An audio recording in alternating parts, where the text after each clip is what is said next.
ভাই তাড়াতাড়ি মনির বাইরে তো মনে করেন পেরেশানি দেয়, আইলে পাওয়াই যায় না আর খবর বার্তা লেই না। একটা লাপাত্তা হয়ে আমি জানগা কই আছিলেন এতদিন, কেমন আছেন বড় ভাই? কেমন আছে? অনেকদিন পরে আইছেন। আপনার ওখানে ঠান্ডা কেমন পড়লো? আমার ঠান্ডা তো প্রচুর ঠান্ডা। মাশাআল্লাহ এই মাশাআল্লাহ। সন্ধ্যার পরে তো কাপড় আনবো। আর ঢাকা তো মনে করো শহরে তো কোনো কাপড় কাপি নেই, গেঞ্জি বিন্দা করুন। ও আপনাদের দিকে শীত অনেক পড়ছে।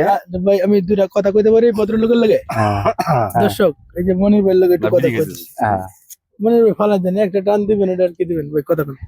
হ্যাঁ কোন ভাই যে এই যে আপনার যে আমরা এখানে আসছি, আপনার কাছে আসলে কিরকম লাগছে? আমাদের খুব ভালো লাগছে, ভাই বেড়াদার আইছে বহুত দূর থেকে। আইছে অনেক দূর থেকে। খুব ভালো লাগতেছে আমার কাছে যে ভাই বেড়াদার বহুত দিন পর আইছে, খুব ভালো লাগে। আসলে আজ এলে ভুলে গেল। আসলে অনেক খুশি হইলাম আপনার এই ব্যাপারটা, কিন্তু আসলে ধন্যবাদ। আপনার যে এইখানে আইসা দেখতেছেন, এই যে ডাকতেছেন আমাদেরকে, এটা আসলে কোন উদ্দেশ্যে ডাক দিচ্ছেন? এটা কোনো ডাক দিছি যে হনে আছে কিনা, চেহারা দেখা যায় না, এর লেগে ডাক দিলাম যে ওই কই কই কইলে মানে জাভেদ বিয়ে হুন্ডো কেডা মনির বিয়ে তাকাইছে বলে হয় না।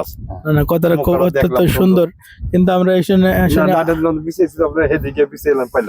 এই যে আমরা ওই যে টুটুল ভাইয়ের অনেকদিন ধরে দেখতেছি না, টুটুল ভাই কই আছে? টুটুল ভাই আছে অনেক কাজ কামে ব্যস্ত।